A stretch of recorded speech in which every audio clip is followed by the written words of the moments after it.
મિત્રો નમસ્કાર. આજે આપણે એક નવીનતમ માહિતી લઈને આવ્યા છીએ. સામાજિક વિજ્ઞાન વિષય ધોરણ 10 જે છે એમાં એક પ્રકરણ આવે છે, ભારતનો વિજ્ઞાન ટેકનોલોજી ક્ષેત્રે વારસો. તો એની એક થોડીક જુદી રજૂઆત આમાં કરી છે. પ્રકરણ એ જ છે પણ રજૂઆત થોડી જુદી રીતે છે સ્લાઇડ દ્વારા. પ્રાચીન ભારતનો વૈજ્ઞાનિક વારસો, ગણિતથી લઈને ખગોળશાસ્ત્ર સુધીની વિશ્વને અમૂલ્ય ભેટ. ત્યાર પછી નેક્સ્ટ સ્લાઇડમાં જોઈએ. આધુનિક વિજ્ઞાનનો પ્રાચીન પાયો. આધુનિક વિજ્ઞાનના આધારભૂત સિદ્ધાંતો. પ્રાચીન ભારતમાં વિજ્ઞાન અને ટેકનોલોજીનો વિકાસ અદ્ભુત અને વિશ્વ પ્રસિદ્ધ હતો. ભારતીય વિદ્વાનોએ 5 મુખ્ય ક્ષેત્રોમાં મહાન યોગદાન આપી આજના આધુનિક વિજ્ઞાનનો પાયો નાખ્યો હતો.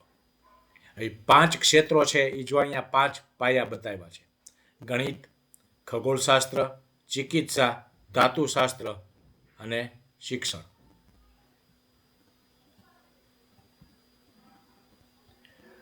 ગણિત, બ્રહ્માંડની ભાષા. શૂન્યની શોધ.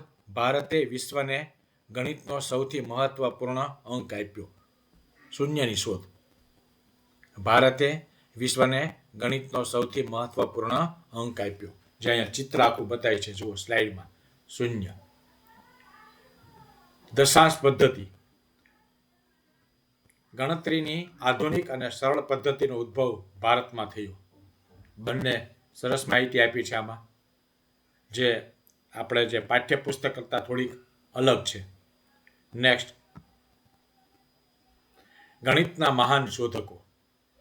જો આર્યભટ્ટ, બ્રહ્મગુપ્ત. એમાં આર્યભટ્ટ એને જે યોગદાન આપ્યું, અહીંયાની નિશાની આપી છે, જુઓ. પાઈનું મૂલ્ય આપ્યું અને ખગોળશાસ્ત્રીય ગણિતમાં પાયાનું યોગદાન આપ્યું. જો આ બાબત.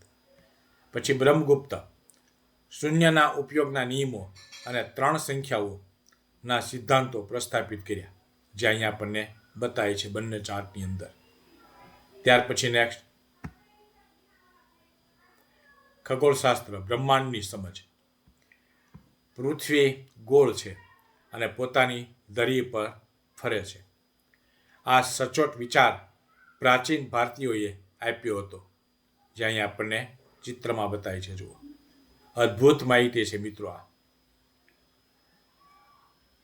બીજા ભાગમાં લખ્યું છે ગ્રહો અને તારાઓ, જેમાં દેખાય છે આપણને. ગ્રહો અને તારાઓની ગતિનો ઊંડાણપૂર્વક અભ્યાસ જોવા. નેક્સ્ટ, ગ્રહણનું વિજ્ઞાન.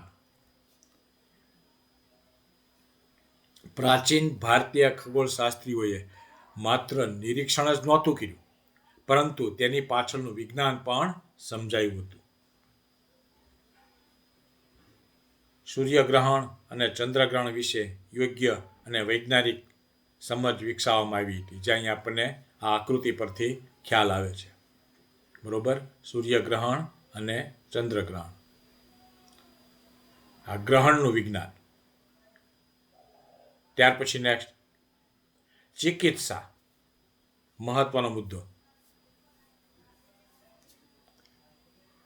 વૈદક વિદ્યા અને શૈલ્ય ચિકિત્સા, આવું આપણે 10મા ધોરણમાં આવે છે. અહીંયા 2 અલગ ભાગમાં તમને બતાવ્યું છે. ચિકિત્સા, સ્વાસ્થ્યના 2 આધાર સ્તંભ જો અહીંયા છે, સુશ્રુત અને ચરક. એકમાં અલગ અલગ જે ઓપરેશનના સાધનોનો ઉપયોગ થાય છે બતાવવામાં આવ્યા છે, અને એક ચિત્રમાં વનસ્પતિ બતાવવામાં આવી છે. આ ઉપરથી સ્પષ્ટ ખ્યાલ આવે કે સુશ્રુત અને ચરક. સુશ્રુતે જે ગ્રંથ લખ્યો એનું નામ છે સુશ્રુત સંહિતા, અને ચરકે જે ગ્રંથ લખ્યો એનું નામ છે ચરક સંહિતા. બંનેનો અહીંયા એકદમ શોર્ટમાં પરિચય આપ્યો છે, જુઓ. સુશ્રુત, જેને સર્જરીના પિતા કહે છે, જે અહીંયા સાધનો બતાવ્યા છે, જુઓ. તેમણે પ્લાસ્ટિક સર્જરી અને જટિલ ઓપરેશનની પદ્ધતિઓ વિશ્વમાં સૌથી પહેલાં વિકસાવી હતી. જો આખા વિશ્વમાં સૌથી પ્રથમ આ ભારતનો વિજ્ઞાન ટેકનોલોજીનો વારસો. ત્યાર પછી ચરક આયુર્વેદના પ્રણેતા, ઓલા સર્જરીના, આ આયુર્વેદનો વૈજ્ઞાનિક પાયે વિકાસ કર્યો અને રોગ નિવારણ માટે વનસ્પતિ શાસ્ત્રનો ઉપયોગ કર્યો. નેક્સ્ટ, ધાતુશાસ્ત્ર. આમાં આખી બાબત ટૂંકમાં આવરી લીધેલી છે. એન્જિનિયરિંગનો ચમત્કાર. જુઓ, હકીકત છે, પ્રાચીન ભારતમાં લોખંડ અને સ્ટીલ બનાવવાની ઉત્તમ કળા હતી. જો અહીંયા દિલ્હીનો લોખંડનો થાંભલો, સ્તંભ, જો અહીંયા ચિત્રમાં આપ્યો છે. સદીઓ વીતવા છતાં આજે પણ એને કાટ લાગ્યો નથી અને અડીખમ ઊભો છે. આ અદ્ભુત ભારતીય ટેકનોલોજીની જીવંત સાબિતી છે મિત્રો. ત્યાર પછી નેક્સ્ટ,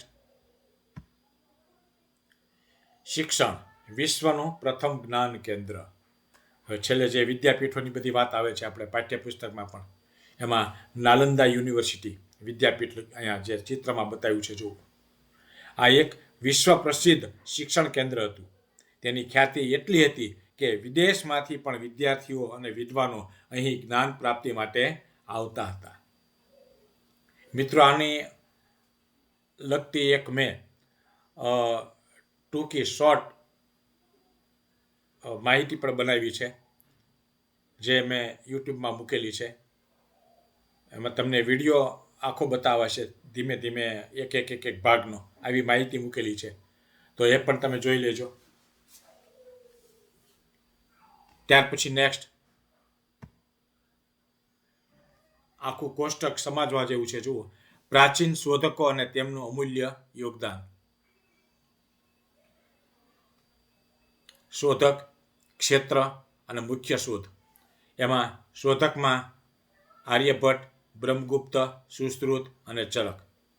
હવે કયા ક્ષેત્રે? તો કે આર્યભટ્ટે ગણિત અને ખગોળશાસ્ત્ર, બ્રહ્મગુપ્ત ગણિત, સુશ્રુત ચિકિત્સા, ચરક ચિકિત્સા. બરોબર. ત્યાર પછી મુખ્ય શોધ આર્યભટ્ટની પાઈનું મૂલ્ય, અને બ્રહ્મગુપ્ત શૂન્ય અને ઋણ સંખ્યાઓનો નિયમ, અને સુશ્રુત પ્લાસ્ટિક સર્જરી અને ઓપરેશન પદ્ધતિ. જુઓ, વર્ષો પહેલાં શોધાયેલી હતી આ, કે જેનો વિશ્વના દેશો એનો ઉપયોગ કરે છે. ચરક આયુર્વેદનો વિકાસ એણે કરેલો હતો, જે પુસ્તક આવે છે ને ચરક સંહિતા. ત્યાર પછી નેક્સ્ટ, છેલ્લી બાબત છે સ્લાઇડની, વારસાનું ગૌરવ. મિત્રો, આ બધું આપણે જાણ્યું, એની પરથી આપણે ગૌરવ લેવા જેવું છે કે આપણો દેશ કઈ સ્થિતિ હતો. વારસાનું ગૌરવ, એક અવિરત યાત્રા. પ્રાચીન ભારતે વિજ્ઞાન અને ટેકનોલોજીમાં વિશ્વને માત્ર શોધો જ નથી આપી, પણ અમૂલ્ય ભેટો આપી છે. આજના આધુનિક વિજ્ઞાનના ઘણા આધારભૂત સિદ્ધાંતોનો ઉદ્ભવ ભારતમાં જ થયો હતો. આમ પ્રાચીન જ્ઞાન, આધુનિક ભવિષ્ય. એની સાથે મિત્રો આ માહિતી આપણે પૂર્ણ કરીએ છીએ. ફરીવાર કહું છું કે યુટ્યુબ ઉપર વિડીયો વિભાગમાં આનો વિડીયો પણ મૂકેલો છે અને શોર્ટ વિડીયો પણ મૂકેલો છે, જેને આપણે શોર્ટ ફિલ્મ કહી છે.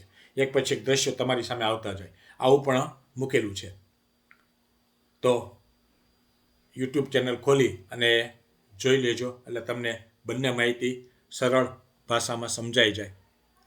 યુટ્યુબ ચેનલ ખોલશો એટલે એમાં તમે બોલશો ખાલી પાઠક મધુસૂદન, એટલે તરત જ ચેનલ ખુલશે અને એમાં આ બધી માહિતી આપેલી છે. વિડીયો વિભાગમાં જશો તો આ વિડીયો તમને દેખાશે, અને શોર્ટ લખેલું છે, શોર્ટ, એટલે એમાં શોર્ટ વિડીયો બધા દેખાશે. બંનેમાં મેં આ મૂકેલું છે અલગ અલગ રીતે. ધન્યવાદ.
વિદ્યાર્થીઓ, પાઠક સાહેબની આ યુટ્યુબ ચેનલને લાઈક અને સબસ્ક્રાઇબ કરવાનું ભૂલશો નહીં. આજના પાઠ માટે આ જ રહસ્ય છે.